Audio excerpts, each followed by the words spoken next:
The liquid on the right is acetone and the liquid on the left is propanol.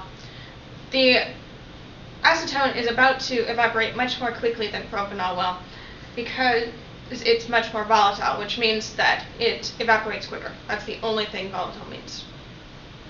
We can see this in another way too.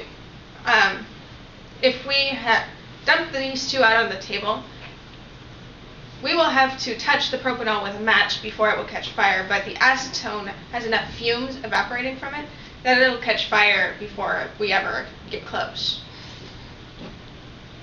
This has to do with the forces between molecules, or intermolecular forces between the molecules of the liquid.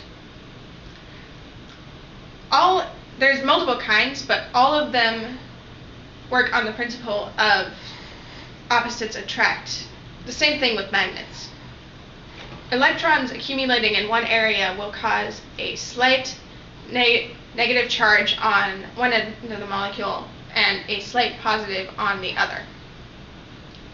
The acetone only has randomly accumulating electrons. So occasionally it'll get a slight negative charge in one area, which will attract the same thing on another molecule. But this doesn't happen very often.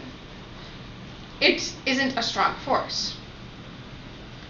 But propanol, while it does experience this phenomenon, also has another type of force involved called a hydrogen bond, which is a specific type of interaction between hydrogen and a molecule of nitrogen, oxygen, or fluorine, NOF. In this case, it's the oxygen on the end of propanol. That has to do with how much NOF attracts electrons. It pulls a negative charge onto the nitrogen, oxygen, or fluorine and causes a positive charge on the hydrogen that's attached to it, which will be attracted to the negative and positive on another molecule of the same liquid. It's a much stronger interaction because it's permanent and tends to have a higher charge. So it sticks together much better. So it doesn't evaporate as much.